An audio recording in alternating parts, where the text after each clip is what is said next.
gusto.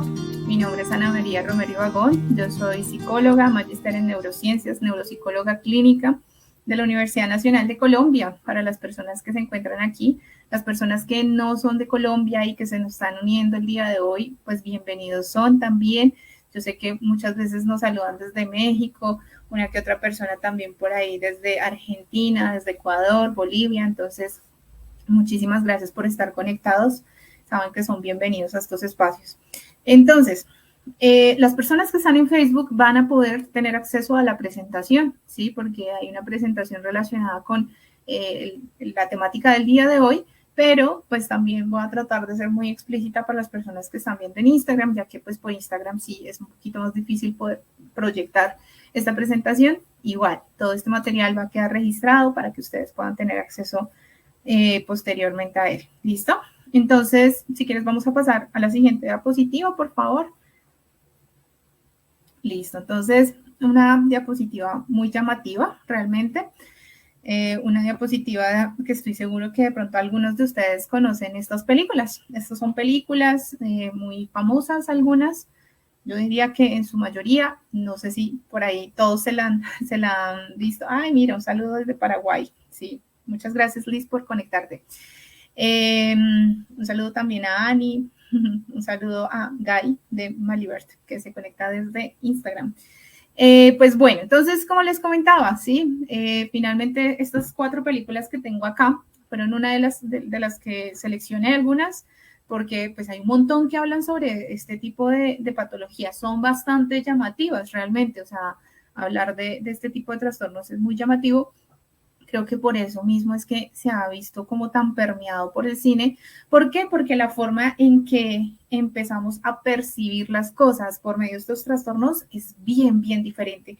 Y pues para aquellas personas que de pronto no tenemos la patología, nos puede parecer muy llamativo, ¿sí? Entonces, debido a esto es que de pronto también por eso es que ha salido una gran cantidad de películas relacionadas con este tema que son muy llamativas. Clau, un saludito desde Sogamoso, Boyacá, eso es Colombia. Gracias por estar aquí conectada. Bueno, entonces, tenemos 2 patologías diferentes, 4 películas distintas y decidí dividirlas en 2, ¿sí? Las 2 primeras, ¿sí? Una mente brillante y el cisne negro, nos hablan más que todo sobre una patología en específica que yo sé que al final les voy a decir cuál es. Y las otras 2 que siguen también, aunque yo creo que ya de pronto ustedes lo sospechan, nos hablan de otra patología diferente. ¿Listo? ¿Por qué son tan famosas? Para las personas que no la han visto deberían verlas, son buenísimas, son películas supremamente interesantes. Algunas realmente lo dejan a uno impactado, con una sensación, un sinsabor al final muy, muy interesante. Y sería genial si de pronto ustedes conocen más películas que hablen sobre este tipo de patologías, que ustedes deseen compartirlas.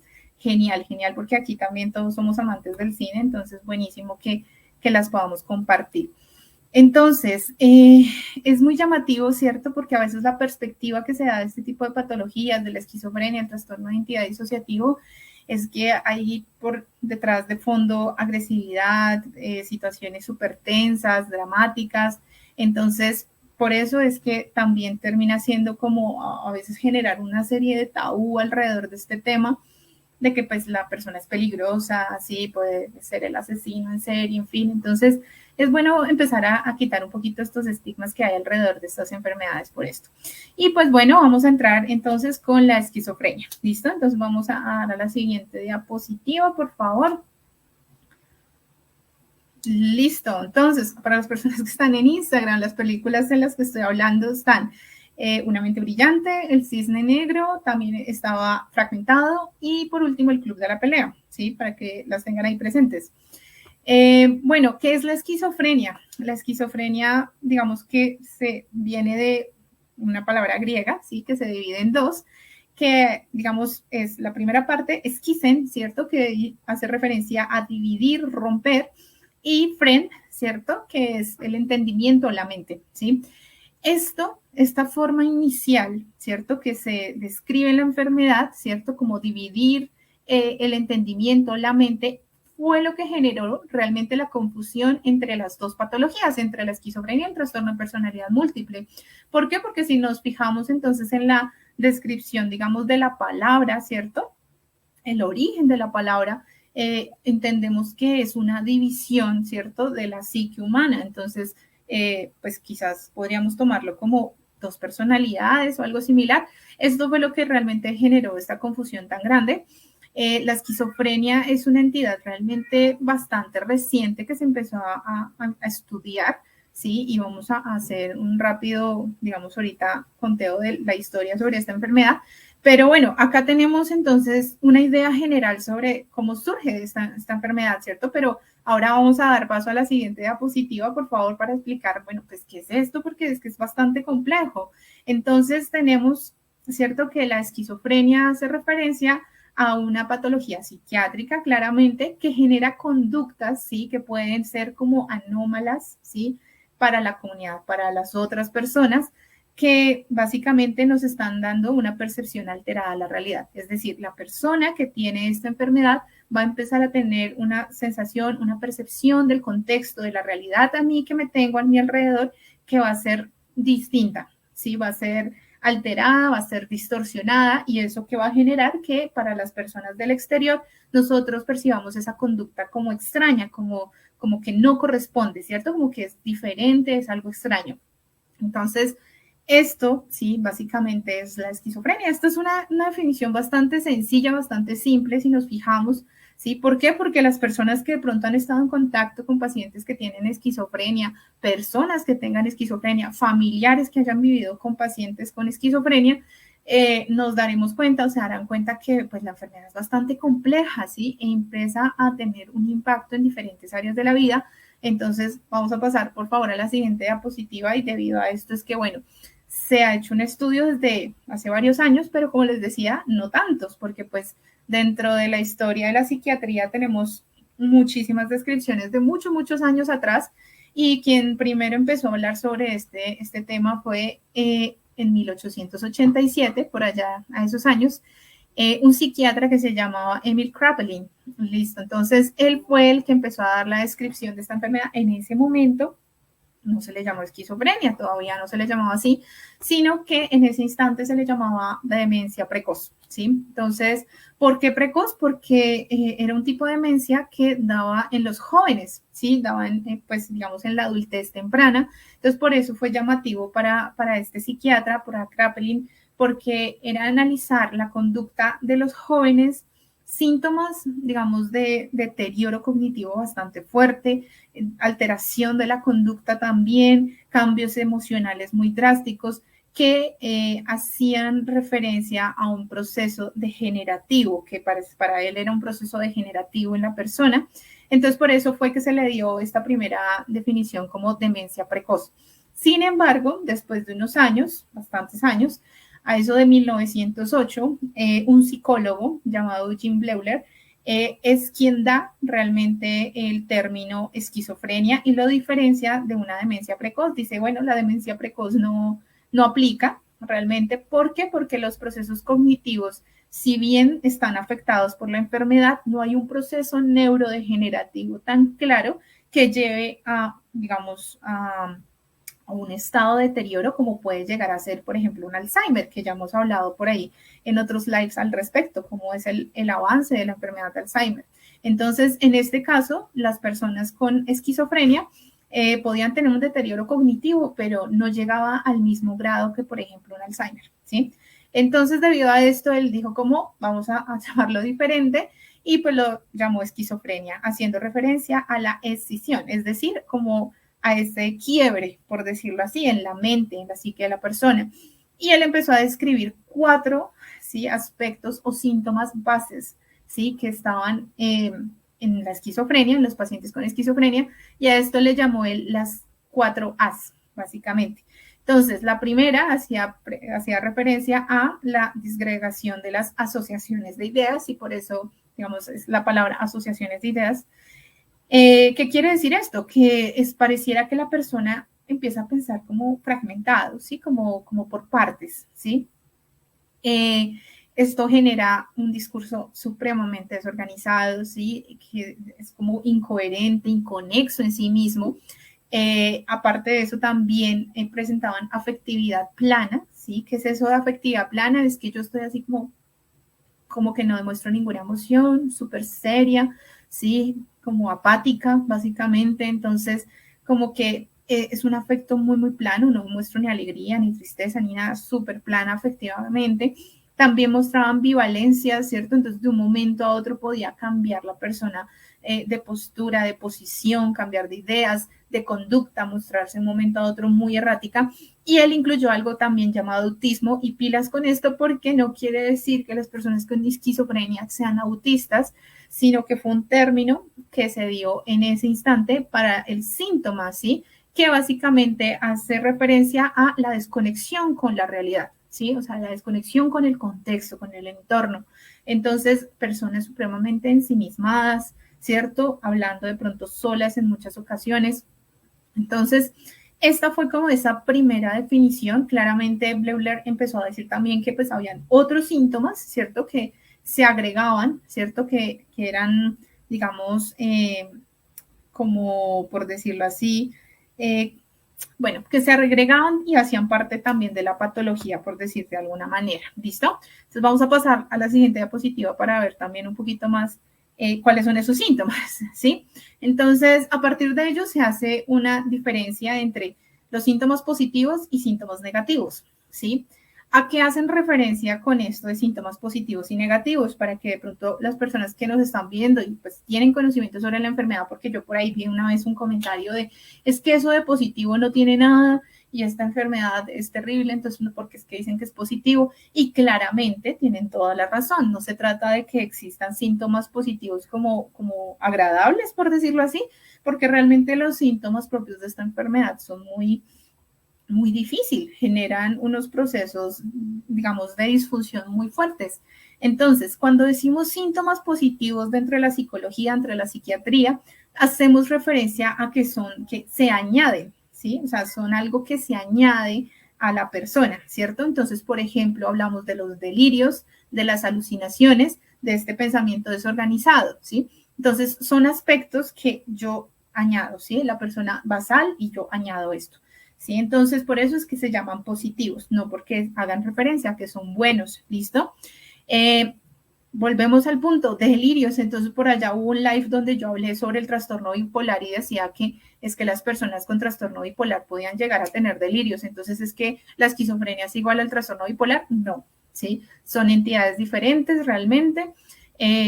Lo que es la esquizofrenia, si bien pueden presentarse delirios, es decir, alteraciones en el pensamiento en sí, ¿cierto? Recuerden, los delirios pueden ser como pensamientos que no están relacionados, o sea, que no tienen un correlato directo con la realidad, que por ejemplo pueden ser persecutorios. Usualmente la esquizofrenia cursa con delirios de persecución, ¿sí? Usualmente, pero también hay delirios de grandeza en algunas situaciones.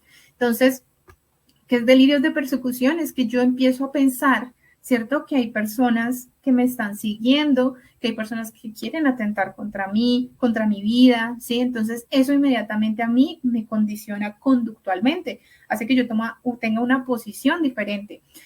Alucinaciones, que esta es una de las grandes diferencias con respecto a el trastorno afectivo bipolar, por ejemplo, es que en el trastorno afectivo bipolar no existen las alucinaciones, en cambio en la esquizofrenia sí, ¿sí? ¿Qué hace referencia a las alucinaciones? Son alteraciones, ¿cierto?, en la percepción, ¿sí? Que no están realmente o no coinciden con la realidad, ¿sí? Cuando yo digo en la percepción, pilas, que es diferente al pensamiento. Entonces, ahorita en pensamiento hablamos de delirios, ahora en percepción hablo de todos mis sentidos, es decir, vista, olfato, gusto, tacto, oído, ¿sí? Entonces, todos estos son los sentidos, la percepción. Entonces, usualmente en la esquizofrenia cruzamos con alucinaciones de tipo auditivas, es decir, escucho cosas, escucho voces, escucho diferentes cosas que no están realmente en el contexto. Entonces, por ejemplo, yo puedo escuchar a alguien que me está hablando, ¿sí? Y yo siento que está ahí, pues me está hablando, pero pues claramente no coincide con la realidad. O también puedo llegar a tener alucinaciones de tipo visual, si es decir, por ejemplo, ver una representación de alguien o algo o una mezcla de diferentes cosas, porque a veces es como tan complejo que hay mezclas, digamos, entre objetos, entre personas, porque pues así es la mente, es bastante compleja realmente. Entonces, a eso nos referimos con alucinaciones, ¿sí? Pensamiento desorganizado, lo que ya les había comentado también en un principio, o sea, ideas supremamente inconexas, saltar de una idea a otra súper rápidamente. Entonces, claro, la persona me está hablando y de un momento a otro empieza a hablarme de otra cosa completamente diferente. Entonces, no, el lenguaje no es, digamos, fluido, no es así como cuando hablamos, digamos, de algún tema en particular, tú y yo. Entonces, no, sí, no tiene un hilo realmente la idea. Y bueno, están los síntomas negativos que hacen referencia a básicamente aspectos que se quitan, por decirlo así, por eso se llaman negativos, porque se quitan de la persona. Entonces tenemos ese aplanamiento afectivo, ¿cierto? Entonces es algo que se quita de la persona, es decir, me afecto como que ya no estoy exaltada, ya no estoy feliz, sí, sí, sino que estoy así súper plana. La anedonia, que hace referencia a la pérdida del placer por las cosas. La abulia, que también entonces hace referencia a esa pérdida, digamos, del interés, de la motivación por hacer cosas. La disminución en la expresión verbal, hablo supremamente poquito, ¿sí? Y aquí viene otra diferencia con respecto al trastorno bipolar, y es que en el trastorno bipolar hablamos de episodios, ¿cierto? Que puedan durar semanas inclusive.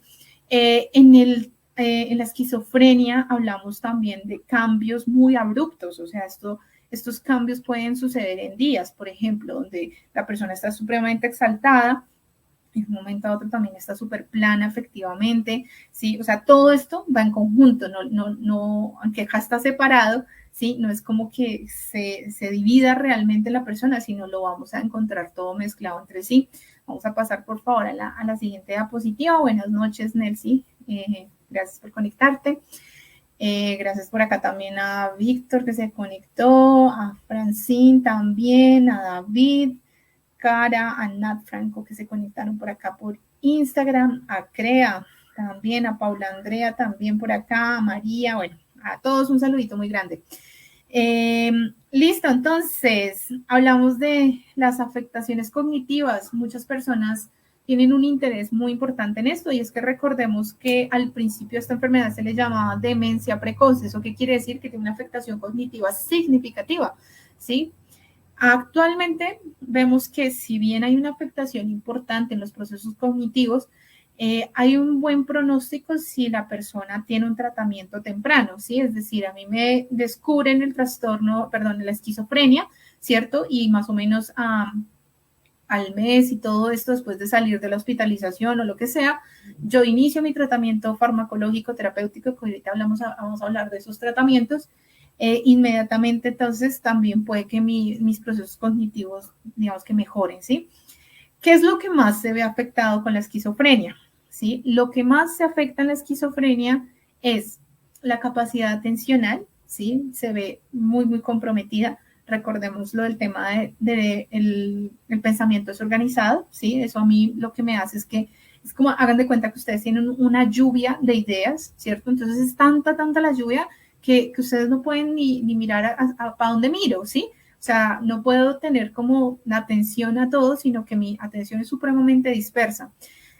Adicional a esto también vemos que se afecta la memoria de trabajo. La memoria de trabajo hace referencia a esa capacidad cognitiva que yo tengo para mantener información activa y dar solución a unos procesos que yo esté ejecutando, a una actividad, ¿cierto? Entonces, la típica no sé, estoy haciendo tal cosa y mientras tanto retengo esta información y luego hago otra cosa diferente, ¿sí? Entonces, eso es la memoria de trabajo, se ve bastante afectada también debido a estos problemas, digamos, del descarrilamiento del pensamiento, ¿cierto? Entonces, yo ya estaba hablando de algo y ya se me olvidó inmediatamente qué era lo que estaba diciendo, entonces salto a otra idea y ya no olvidé qué era lo que yo venía diciendo antes. Entonces, eso es la afectación a la memoria de trabajo.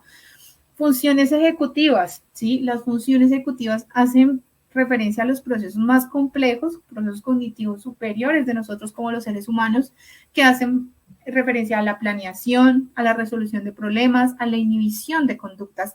Y aquí es donde viene esa parte, digamos, importante, ¿cierto?, de la esquizofrenia, y es que estas alteraciones ejecutivas, que son las que vemos más comprometidas, nos van a llevar a que la persona no inhiba conductas. Eso quiere decir que por eso pueden llegar a tener algunos episodios o arranques de ira, agresividad, ¿cierto?, que nos pueden llevar a nosotros, claro, a tener una idea de que esto, o sea, hay que tener cuidado, ¿sí?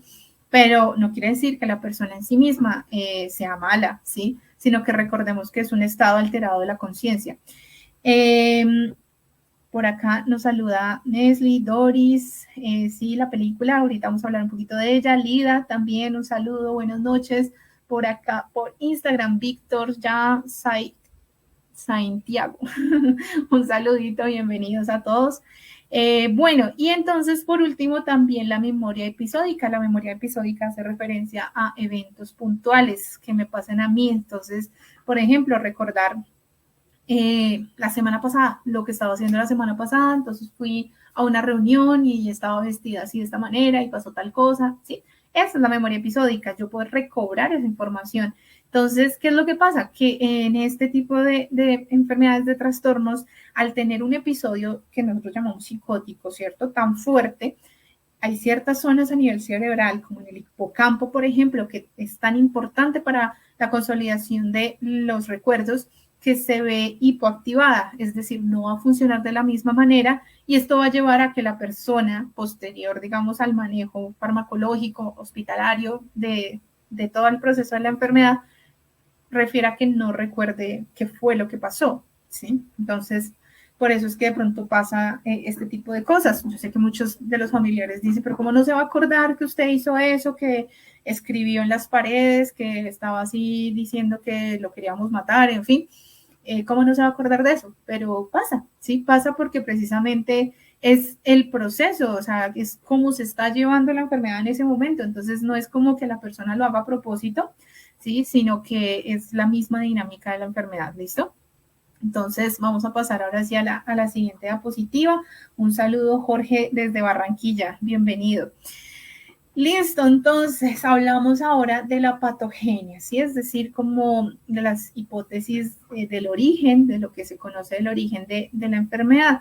Entonces, hablamos como de dos aspectos, ¿cierto? Uno, pues de los neurotransmisores a nivel cerebral. Recordemos, tenemos neuronas, ¿cierto? Las neuronas se comunican ya sea de forma eléctrica y química entre ellas, ¿sí? Y de esa forma es que pues nosotros como seres humanos funcionamos, ¿sí? Nosotros somos, o sea, necesitamos un equilibrio constante, ¿sí? Cuando químicamente no hay un equilibrio, inmediatamente esto va a generar que toda la dinámica a nivel cerebral se modifique, cambie y genere enfermedades de diferente índole, como por ejemplo la esquizofrenia, ¿sí? Entonces, en el caso de los neurotransmisores, entonces tenemos dos hipótesis. Una es que no hay una buena modulación de la dopamina, ¿sí? Recordemos que la dopamina es un excitador en sí mismo, ¿cierto? Entonces, ¿qué es lo que pasa? Que hay una hiperactivación, ¿cierto?, en ciertas zonas mesolímbicas que terminan siendo muy importantes para todo el tema de regulación emocional, ¿sí? Eso lo que va a hacer es que haya una mayor excitabilidad, ¿sí?, a nivel cerebral. Y por otro lado, también se ha visto que hay también problemas en la modulación, ¿sí?, de la segregación de la serotonina, a nivel cerebral. Esto principalmente ligado en el desarrollo temprano del sistema nervioso central. Entonces, miremos cómo, inclusive desde el mismo desarrollo a nivel, digamos, neonatal, prácticamente cuando toda la infancia se está desarrollando, todo el sistema nervioso central, ¿cierto? Inclusive acá ya empezamos a encontrar ciertos cambios, ¿cierto?, que nos pueden llevar a una predisposición a tener este tipo de enfermedades. Ahora, también están los hallazgos por neuroimagen. Por neuroimagen, ¿qué es esto? Por ejemplo, cuando a mí me hacen una resonancia. Yo creo que a muchos de nosotros nos han hecho una resonancia, que es cuando nos meten en en un tunelcito allá y nos toman imágenes. Las resonancias se hacen para muchas partes del cuerpo, pero en el caso de nosotros que estudiamos la mente humana, lo hacemos relacionado con nuestro cerebro, ¿sí? Inclusive, ahora como ha avanzado tanto la tecnología, podemos hacer resonancias funcionales que nos ayudan a mirar cómo están de activadas ciertas zonas a nivel cerebral, cómo se activan más y menos en determinadas situaciones. Entonces, se ha hecho este tipo de evaluaciones en personas con esquizofrenia. Y lo que se ha visto versus personas sin la enfermedad es que existen diferencias funcionales, ¿sí? Hay menor activación de los lóbulos frontales, ¿sí? Lóbulos frontales, toda esta parte, ¿cierto? Que yo tengo más reciente, esto es lo que se desarrolla puro al final, ¿cierto? De mi maduración cerebral, es decir, a eso de la adolescencia, la adultez temprana, toda esta zona prefrontal es la que se desarrolla y de ahí la hipótesis de que, por eso es que los síntomas de la enfermedad propiamente se dan a esta edad, más o menos, a la adolescencia tardía, adultez temprana. El hipocampo se ha afectado, lo que les mencionaba antes, ¿cierto? Eso nos lleva a que los procesos de memoria no se manejen de la mejor manera. Y los lóbulos temporales también afectando de igual forma los procesos cognitivos, los procesos de consolidación de la información. Entonces, si nos damos cuenta, es una enfermedad bastante compleja, ¿cierto? Tiene una interacción con muchísimas variables a nivel química cerebral. Y pues vamos a pasar, por favor, a la siguiente diapositiva para seguir hablando un poquito también de una parte importantísima, y pues es el tratamiento, ¿no? Entonces, el tratamiento actualmente es bastante amplio. Ya, pues la esquizofrenia es una enfermedad en sí misma, por decirlo de alguna manera, crónica, ¿cierto? No encontramos cura en este instante, pero sí encontramos un tratamiento. Y es cierto también que se han visto algunos casos donde hay una recuperación bastante buena, inclusive pues casi que remisión de todos los síntomas. Entonces, el primer tratamiento que se da, pues es el tratamiento farmacológico por psiquiatría, ¿sí? ¿Qué es lo que encontramos? Que en la esquizofrenia existen síntomas predrómicos, ¿sí? ¿Y qué hacemos referencia con esta palabra? Que son síntomas que se empiezan a presentar antes de que se dé el diagnóstico formal. Usualmente estos síntomas empiezan a ser con estos síntomas negativos que les explicaba hace un rato, ¿no? Entonces, como la apatía, el aplanamiento afectivo, ¿cierto? Pero ¿qué es lo que sucede? Que muchas veces se confunde con la depresión, entonces el primer diagnóstico que a veces se da es la depresión. Solo hasta que se instaura el episodio psicótico y encontramos todo el tema de delirios, alucinaciones, el pensamiento desorganizado, es cuando se llega al diagnóstico de esquizofrenia, ¿listo? Y entonces, como esto sucede y es algo tan disruptivo, usualmente termina dándose el diagnóstico por medio de la hospitalización. Entonces, dentro de la hospitalización, pues van a ver los médicos, los psiquiatras, que la forma inicial del tratamiento va a ser con los fármacos. Tenemos fármacos que son antipsicóticos, ¿cierto? Son la primera línea de tratamiento, es decir, cuando decimos primera línea, es que es lo primero que se va a entrar a recomendar, ¿cierto? Es el primer tratamiento inicial. Entonces, antipsicóticos, antipsicóticos típicos y atípicos, actualmente los que más se dan son los atípicos. ¿Por qué? Porque pues son más nuevos realmente y pues se ha demostrado que no tienen tantos efectos secundarios como los antipsicóticos típicos. También está en conjunto el tratamiento con benzodiazepinas, ¿sí? que son medicamentos, digamos, que pueden funcionarnos bastante bien cuando se combinan con los antipsicóticos. Muchas veces se dan entonces en conjunto. También está, o sea, esto es el tratamiento psiquiátrico, ¿cierto? Pero pues recordemos que pues nosotros vamos también mucho más allá de la medicación, entonces necesitamos un tratamiento bien completo, bien integral, ¿cierto? Entonces no nos sirve solamente la parte médica, orgánica exclusivamente, sino necesitamos también otro tratamiento. Entonces existe la terapia ocupacional, se va a centrar mucho en la capacitación social, vocacional, ¿cierto? Entonces, en todo este tema de la orientación, de desarrollar habilidades sociales, adaptaciones al cambio, ¿cierto? Para que, pues, yo empiece como a interactuar mucho mejor con mi entorno, porque, pues, recordemos que uno de los síntomas también es eso, ¿no? O sea, esa dificultad para yo poder interactuar con mi entorno. También está el tema de psicoterapia, es súper importante. Realmente el proceso de psicoterapia va a ser vital en el manejo de este tipo de enfermedades. ¿Por qué? Porque nos va a permitir, primero que todo, y esa es la parte más difícil, el proceso de aceptación de la enfermedad. Este es el proceso más difícil que hay, ¿sí? ¿Por qué? Porque al principio la persona no reconoce tenerla, o sea, mejor dicho, no, ¿sí? Es súper difícil. ¿Y eso a qué nos lleva? A que si yo no reconozco que tengo esta enfermedad, no me voy a afianzar al tratamiento, ¿sí? O sea, no me voy a tomar el medicamento, no me voy a hacer nada, ¿sí? ¿Por qué? Porque pues yo no tengo esto. Entonces, eso lo que nos genera es que haya más crisis, ¿sí? Que la crisis básicamente psicótica se mantenga, sea difícil control. Aparte de eso, también el proceso psicoterapéutico va a ser importante para la regulación y emocional, para que nos ayude a identificar qué es lo real y qué es lo distorsionado, ¿cierto? Dentro del cuadro psicótico, de tal forma que yo pueda tener una mayor conciencia sobre mí mismo, sobre mí misma. Y también en los procesos de psicoeducación también es súper, súper importante. ¿Sí? ¿Por qué? Porque es necesario brindar apoyo tanto al paciente como a su contexto, a su familia, ¿sí? Porque muchas veces la familia no sabe cómo manejar, ¿sí? O sea, realmente me atrevo a decir que ningún familiar está preparado para asumir este tipo de situaciones. Entonces, cuando se viven por primera vez, termina siendo supremamente disruptivo, las personas no saben cómo manejarlo, ¿sí? Inmediatamente viene la etiqueta horrible de está loco, entonces, sí, como que todo el proceso de psicoeducación, por eso es tan, tan importante realmente. Eh, hay otros tratamientos, sí, que yo tengo aquí separaditos, ¿cierto? Las personas que están viendo en Facebook los ven ahí aparte, las personas que están en Instagram, se los comento, ¿cierto? Entonces, la de abajo, voy a empezar por la de abajo, que son pues terapias grupales, ¿sí? Muchos de pronto habrán participado inclusive en alguna sesión de terapia grupal.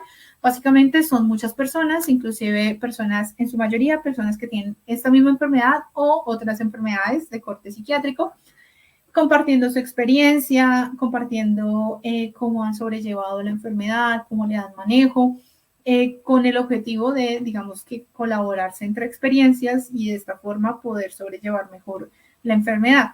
Y también la terapia electroconvulsiva, y yo sé que muchas personas inmediatamente, mejor dicho, se ponen así como súper renuentes y lo entiendo perfectamente, porque aunque estamos en el siglo XXI, uno diría como, uy, todavía está ese tema de los electrochoques, sí, pero pues ya no funciona de la misma manera que era antes, es un tema muchísimo más controlado realmente.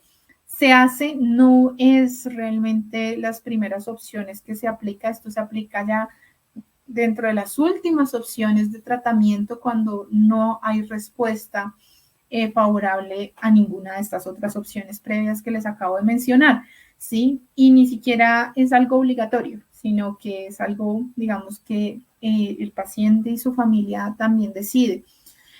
¿Qué es lo que busca la terapia electroconvulsiva? Básicamente es como si yo cogiera el computador, lo desconectara y se apagara de un momento a otro, o más bien, ¿no? El computador no, porque ahora todos los computadores son portátiles, entonces no les pasa eso.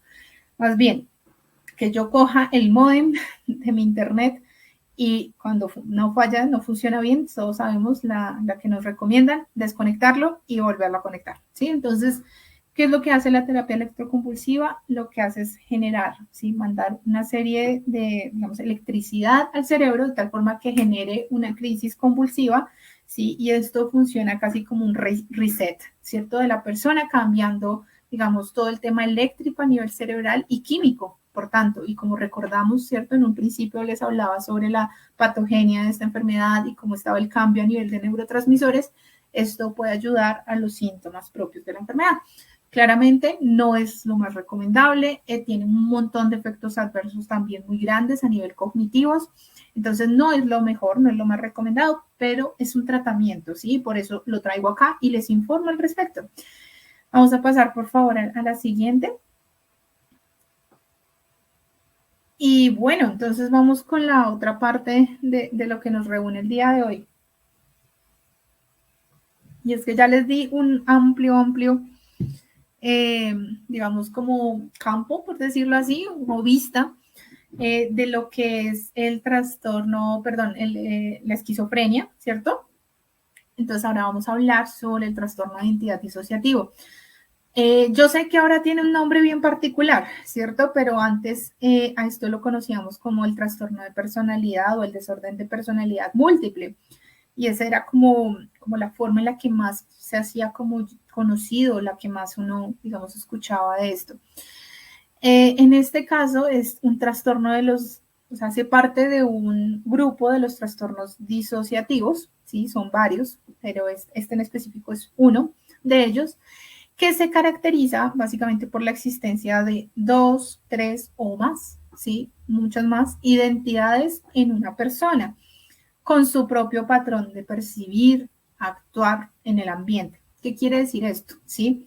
Entonces, por ejemplo, eh, yo, si llego a tener este tipo de enfermedades, tengo dentro de mí misma, ¿cierto? Varias entidades, dos o más entidades que toman el control, ¿cierto? De mí. Y lo que pasa es que eso hace que yo me comporte, actúe, analice la información de forma diferente. Entonces, por ejemplo, si yo tengo otra personalidad, entonces yo puedo ser en mi personalidad, digamos, de base, puedo ser una persona extrovertida, puedo ser una persona que le gusta, por ejemplo, cantar, puede ser una persona que le gusta X cosas, ¿cierto? Que habla de una forma particular. En cambio, mi otra personalidad puede que sea una persona más bien introvertida, que disfrute de otros planes diferentes al baile, como por ejemplo al cine. O sea, es un cambio en la personalidad, cambia la forma en la que se mueve, ¿sí? En la que se actúa, porque recordemos que todos tenemos estos manerismos, estas formas de comunicarnos que uno dice como, esa es Ana, ¿sí? Así es Ana, o así es Liz, así es Claudia, así es Nasli, ¿sí? O sea, como que ya uno tiene su forma, ¿cierto? Entonces, es otra persona diferente de ahí, como el tema de personalidad, ¿cierto? O sea, es otra persona diferente en el mismo cuerpo prácticamente. Entonces, ¿cuál es el origen de esta enfermedad? La esquizofrenia teníamos entonces que el origen de la enfermedad es bastante complejo, ¿cierto? Pueden haber variables genéticas, variables ambientales, variables también, digamos, del desarrollo que influyen en que yo desarrolle la esquizofrenia. En cambio, en el trastorno de identidad disociativo o trastorno de personalidad múltiple, encontramos que el 90% de las causas de este tipo de patologías es un trauma en la infancia, ¿sí? Entonces, usualmente está asociado al maltrato, ¿sí? Cuando se es muy, muy joven, ya sea a nivel emocional, a nivel físico o a nivel sexual, ¿sí? ¿Qué es lo que sucede? ¿Sí? ¿Qué es lo que se plantea que sucede? Por ejemplo, en el caso de los niños que llegan a ser maltratados sexualmente, ¿sí? Y en especial por sus progenitores, por sus personas que lo tienen a cargo, el aspecto de mi personalidad cuando yo soy muy joven, ¿cierto? Cuando soy una niña, todavía no está dividido, todavía es muy fragmentado, ¿sí? Yo todavía no tengo una personalidad definida, ¿sí? Mi personalidad se construye con el tiempo y se empieza a afianzar mucho más hacia la adultez. Entonces, cuando soy niña, todavía como que eso es muy fragmentado, ¿sí? Todavía no hay mucha claridad al respecto. Cuando paso por este tipo de situaciones que son tan adversas, tan, digamos, que lo desencajan a uno tanto, ¿cierto? Que pueden llevar tanto a mucho sufrimiento en la persona, lo que sucede es que la persona, digamos, que crea una especie de escudo, ¿cierto? Con otra personalidad, ¿cierto? Para salvaguardar su bienestar, ¿sí? Y eso es lo que sucede con los niños, de tal forma en que esto que genera que haya como esta división de personalidad. Entonces, por ejemplo, yo puedo tener una personalidad mucho más fuerte, por decirlo así, ¿cierto? Que sea serio, sea brusco, sea como agresivo inclusive, y otra personalidad mucho más sumisa, etcétera. Y quizás esta personalidad que es mucho más fuerte, así agresiva, sea la personalidad que se haya generado a partir del abuso, ¿cierto? Como aquellas personas que yo quisiera que hubiese existido para defenderme en ese tipo de circunstancias. Si nos damos cuenta, es una situación bien compleja, ¿sí? Bien difícil de sobrellevar. Entonces, aquí, digamos, tenemos esa también primera diferencia entre estas dos patologías y es el origen mismo, ¿sí? Encontramos entonces que el origen del trauma, ¿sí? El origen del trastorno de identidad disociativo, el trastorno múltiple de personalidad, está en el trauma en la infancia, ¿listo? En el 90% de los casos. En el otro porcentaje son traumas también, pero de otra índole. Por ejemplo, se murió un ser querido, para mí supremamente importante, y para mí eso fue tan traumático, tan difícil, que inmediatamente lo que hace mi psique es como fragmentarla, ¿sí? Prácticamente, o sea, se fragmenta, ¿sí? Y esto es lo que lleva a la presencia, digamos, de diferentes personalidades en mí. Listo, vamos a pasar por favor a la siguiente diapositiva. Entonces, los síntomas también son bien variados. Los síntomas, uno de los principales síntomas que encontramos en el trastorno de identidad disociativo es la amnesia, ¿sí? ¿Qué es la amnesia? La dificultad para recordar, ¿sí? Entonces, eventos. Por ejemplo, entonces yo, cuando mi otra personalidad, yo puedo, digamos, tener otra personalidad, cuando mi otra personalidad, que pongámosle un nombre, se llama Sofía, ¿sí? Toma el control, ¿cierto? Porque así, digamos, se nombra, ¿no? O sea, hay una persona, toma el control, ¿sí? Usualmente la otra personalidad toma el control, no es muy común que, o sea, como que haya una discusión entre ambas al tiempo, no, sino que una asume el control. Puede hacer un montón de cosas y cuando llegue Ana, por ejemplo, Ana no recuerda nada de lo que hizo Sofía, ¿sí? Y Sofía pudo estar todo un día, ¿sí? Haciendo cosas, hablando, interactuando, un montón de cosas diferentes y Ana ni se dio por percatada, ¿sí? Entonces Ana no tiene ningún recuerdo y ese es uno de los síntomas principales en este tipo de trastorno, ¿sí? Entonces, trastorno de identidad disociativa. La otra personalidad no recuerda qué fue lo que hizo quien estuvo, digamos, con el control. Está la sensación de estar separado de uno mismo, de las emociones, digamos, de lo que se siente, entonces sentir como que es impersonal, por decirlo de alguna manera, o sea, no es propio, no es algo mío, sino es algo externo. Tener una sensación de que las personas y las cosas son irreales, entonces lo describen como estar viviendo una película, como en tercera persona, entonces es algo bien extraño, bien particular. También está el sentido confuso de identidad, ¿sí? De no saber quién soy yo realmente. Problemas en las áreas de ajuste, ¿sí? Claramente esto va a tener un impacto en cómo me desenvuelvo yo a nivel familiar, a nivel social, a nivel académico, a nivel laboral inmediatamente, va a tener un impacto muy, muy grande. Dificultades para afrontar el estrés, ¿sí? En situaciones estresantes usualmente encontramos que tienen dificultad para poder sobrellevar, ¿cierto? Las situaciones que puedan enfrentar, que puedan devenir, perdón. También otros síntomas como depresión, ansiedad, inclusive pensamientos suicidas. Esto se recalca bastante, ¿sí? Usualmente hay muchos intentos suicidas en en las personas que tienen este tipo de enfermedad. Entonces, vamos a pasar a la siguiente, porque entonces vamos a hablar un poco sobre las similitudes y las diferencias. Entonces, como les decía ahí en el título del live, era entonces esquizofrenia y trastorno de identidad disociativo, si existen diferencias. En un principio, debido a la etiología de la palabra esquizofrenia, que implica la división, ¿cierto?, de la psique, se hizo, ¿cierto?, se entendió que era igual al trastorno de identidad disociativo o el trastorno de la personalidad múltiple. Pero pues ya ahorita eso se ha desmentido totalmente, sí, son entidades completamente diferentes, que cursan como similares en que ambas pueden tener síntomas depresivos, sí, apatía, anedonia, abulia, sí, eso puede pasar, sí. Que existen problemas en las áreas de ajuste. Claramente la persona con esquizofrenia también va a tener dificultades para desarrollarse a nivel social, a nivel laboral, a nivel académico, familiar, etcétera, igual que una persona con trastorno disociativo de identidad. Trastorno de identidad disociativo.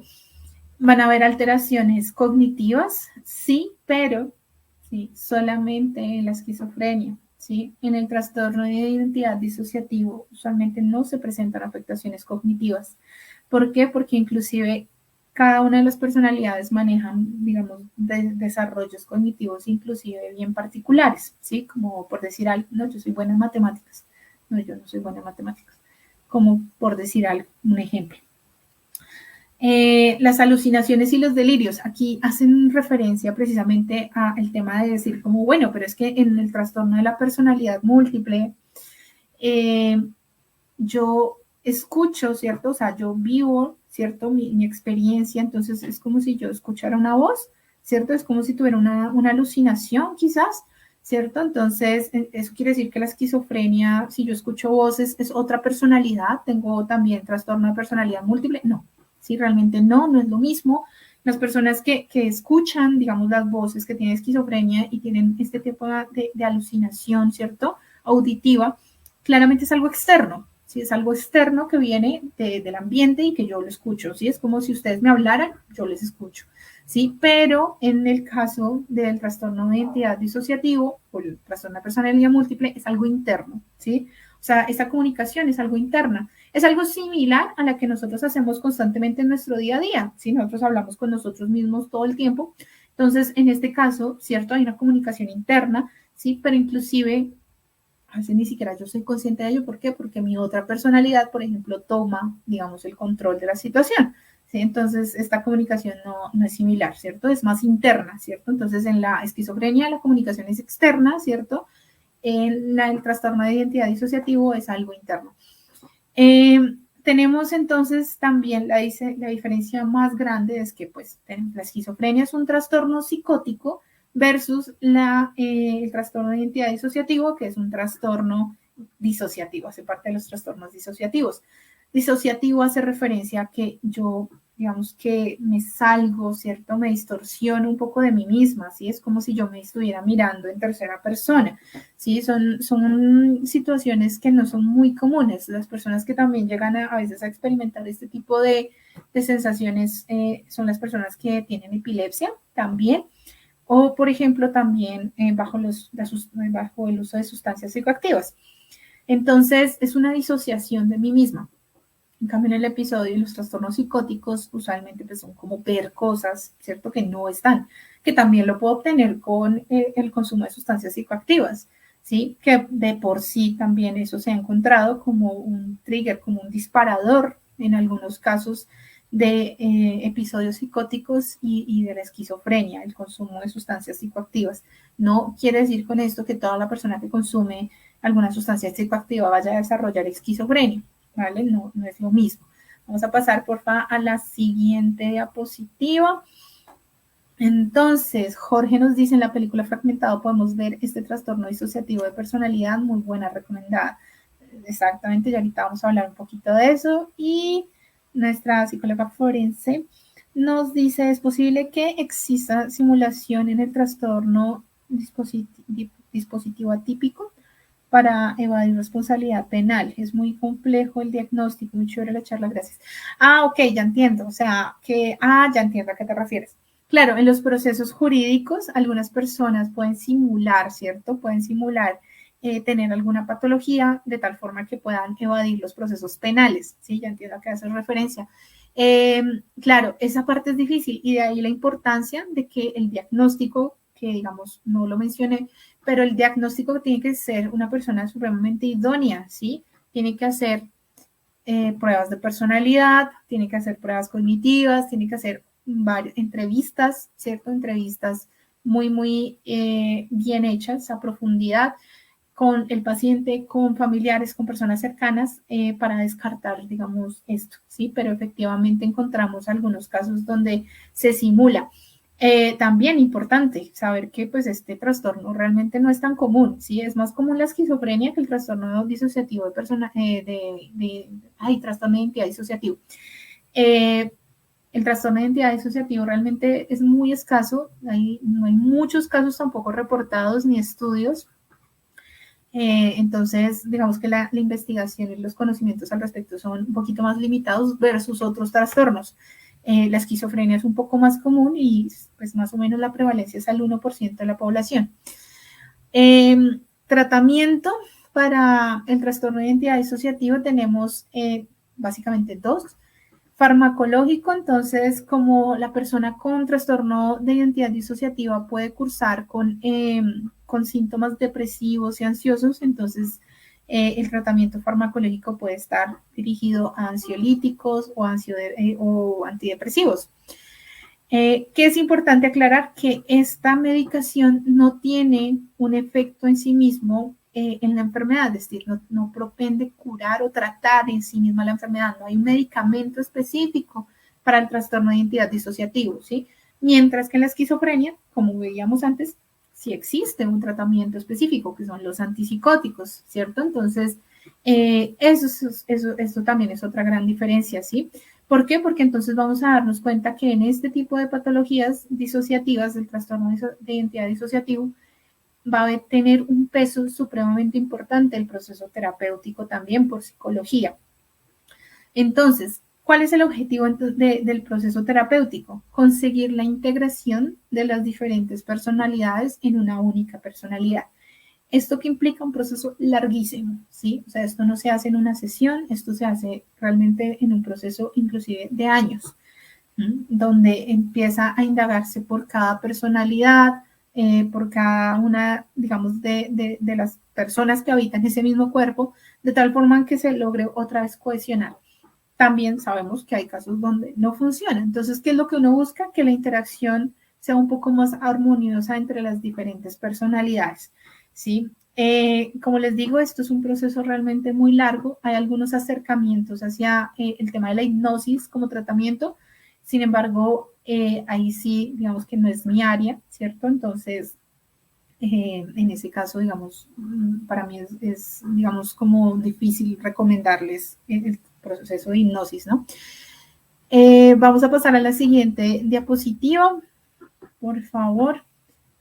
Y bueno, volvemos entonces a las películas, ¿sí? Como se pudieron dar cuenta realmente, los síntomas de estas enfermedades, la forma en la que perciben el mundo, la forma en que las otras personas, ¿cierto? Lo vemos, realmente hace bien llamativo el asunto y por eso es que se han creado tantas películas alrededor de este tema.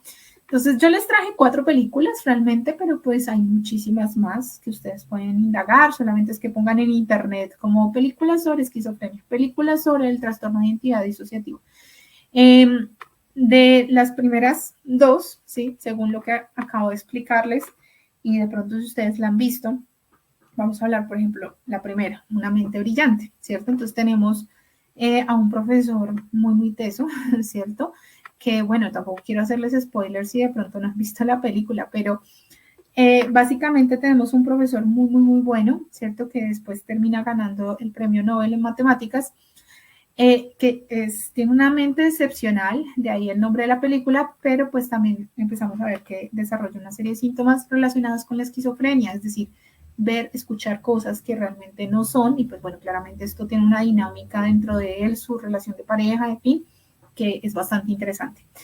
Otra película que, si les soy sincera, es de mis películas favoritas, realmente, de todas las películas, de mis favoritas. Está supremamente bien construida, es El Cisne Negro, ¿sí? El Cisne Negro ejemplifica supremamente bien lo que es un episodio psicótico en el marco de la esquizofrenia. Entonces tenemos nuevamente una bailarina, ¿cierto? Con una presión social y profesional bastante fuerte que nos lleva a desarrollar este tipo de enfermedad, la esquizofrenia.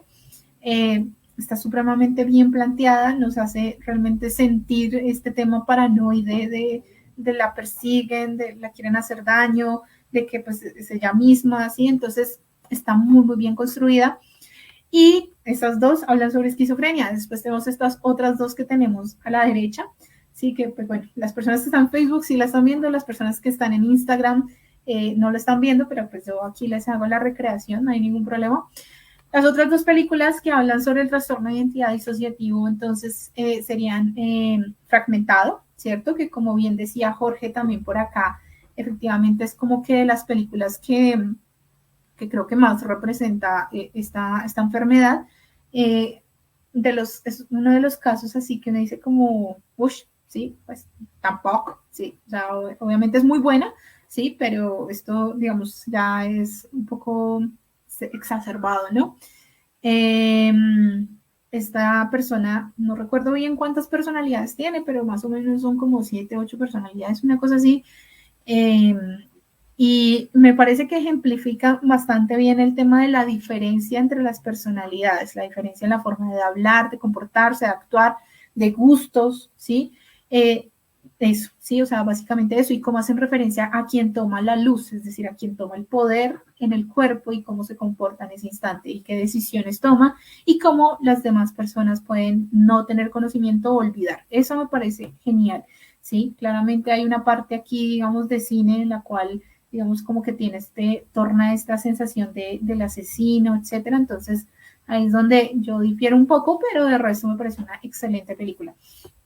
Y también tenemos la película El Club de la Pelea, muy buena película también, supremamente recomendada, donde también se habla sobre el trastorno de identidad disociativo. No les quiero hacer demasiado spoiler porque pues realmente es una película muy, muy buena, ¿sí? Y pues bueno, básicamente esas son algunas de las películas, ¿sí? Hay muchísimas más, La Isla Siniestra también por ahí está. Hay, bueno, ahorita de pronto no se me ocurren tantas, pero sé que hay muchas más. Hay una sobre, bueno, sobre temas de asesinos, etcétera. Pero bueno, o sea, igual realmente el cine es bastante variado con respecto a esto. Ahí se me paró un momentico el Instagram, ya. Entonces sí, el cine es bastante variado. Si les soy muy sincera, nuevamente para el tema de esquizofrenia, les recomiendo muchísimo El Cisne Negro. Me parece que es una película que ejemplifica bastante bien lo que es un episodio de paranoia, ¿cierto? Relacionado con la esquizofrenia. Respecto al trastorno de identidad disociativo, el Club de la Pelea es muy, muy bueno también, me parece que es excelente.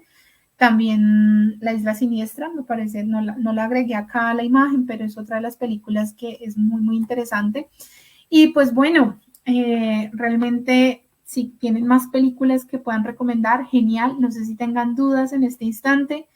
Si no, bueno, pues esa es la información. Si quieres pasamos a la siguiente diapositiva, porfa. Ahí en Facebook les está saliendo cómo seguirme en redes. Acá también les tengo toda la información de cómo seguirme en redes. Recuerden que en Facebook me encuentran como @neuropsicóloga.ana, en Instagram @ananeuropsicología, en LinkedIn me encuentran así con mi nombre completico, Ana María Romero Vagón, ¿sí? Y en mi teléfono, recordemos que, como les decía en un principio, yo me encuentro ubicada en la ciudad de Bogotá, en Colombia, ¿sí? Entonces, para las personas que no se encuentran acá, recuerden que el indicador de acá del país es más 57 y mi número es 317-372-8061. Ahí podemos hablar, contactar si tienen dudas, consultas, con muchísimo gusto. Pueden seguirme también, estar muy pendientes de mi página web www.ananeuropsicología.com. Ahí estoy empezando a subir material, blog, ¿cierto? Sobre diferentes temáticas. Todavía está en construcción, pero ahí pueden encontrar mucha información. Y bueno, nuevamente estamos ubicados en la ciudad de Bogotá, Colombia. Entonces, si tienen alguna consulta, desean iniciar algún tratamiento o algo por el estilo, recuerden, ahí me pueden contactar, ¿listo? Entonces, bueno, no sé, alguna otra pregunta y si no, pues un abrazo muy, muy grande y nos estaremos hablando. Voy a dejar un espacio de 2 minutos, 2 minutos para alguna pregunta. Gracias, Beto, gracias por estar aquí conectado. Aquí en Instagram, gracias Pilar, por ahí estás conectada. Pelu Gallegos, también aquí estás conectado, conectada, no sé. Sofía también por acá, gracias a CREA Grupo Inmobiliario, a Víctor, a Santiago también, a Francine, a Nat Franco, a David Cara, a CREA nuevamente. Muchas gracias por estar aquí conectados. Gracias, Jimena, por estar aquí. Gracias, Edith. Muchas gracias a la señorita psicóloga forense Vargas.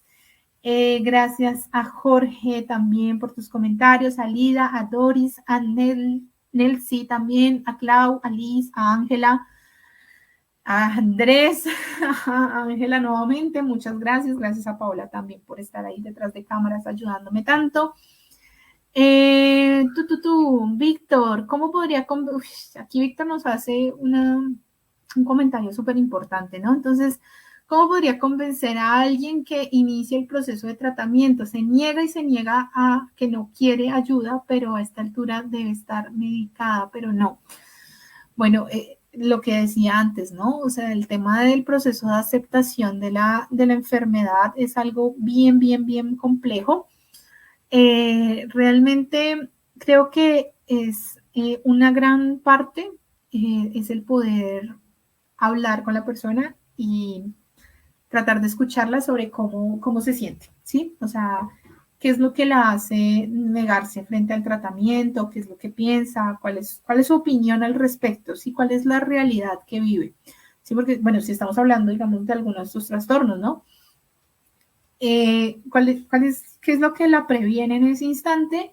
¿Qué es lo que sintió? Si llegó a tener este episodio entonces psicótico, ¿cómo fue que ella lo vivió? ¿Cierto? Y a partir de ello, empezar a formular ciertas opciones, ¿sí? Como yo creo que podríamos intentarlo de esta manera, ¿sí? Siempre con una escucha muy, muy activa, es como la recomendación que siempre doy, pero no quiere decir que no se le incite a buscar ayuda, a iniciar un tratamiento. Recuerden que la mejor forma también de iniciar es como desde el me preocupo por ti, ¿sí? Y realmente esto también me interesa es por ti porque estoy preocupado por ti. Entonces, es un proceso duro, largo, no voy a decir que no, porque no es como que en la primera charla inmediatamente la persona diga, ay, sí, bueno, está bien, porque no es así. De ahí también importante que pueda tener un proceso terapéutico, si te soy muy sincera, porque ahí es donde uno puede, digamos, hacer como un seguimiento mucho más claro, mucho más específico, hacer un proceso psicoeducativo con la familia, con las personas que interactúan. Entonces, ahí es donde pues, te recomendaría iniciar un proceso terapéutico o que ella sí iniciara un proceso terapéutico. Bueno, entonces, si digamos no hay más preguntas en este instante, les agradezco muchísimo. Recuerden que este live va a quedar guardado, ¿cierto? Entonces ustedes van a poder tener acceso por medio de YouTube. Me pueden encontrar como Ana María Romero Ibacón, neuropsicóloga. Ahí me pueden buscar, me pueden encontrar. Ahí van a estar subidos todos los lives. Este de seguro se subirá por ahí pasado mañana, mientras se edita y todo el rollo, se subirá pasado mañana. En Instagram sí queda de una vez ahí en medio de toda la información que se guarda en Instagram. Y bueno, nos estaremos hablando, listo, nos estaremos hablando el otro mes con alguna otra temática. Recuerden que si tienen alguna idea, me la pueden dejar ahí en los comentarios, me pueden mandar por inbox también y yo estoy muy, muy pendiente, listo. Un abrazo muy, muy grande, un saludito, que estén muy bien, chao.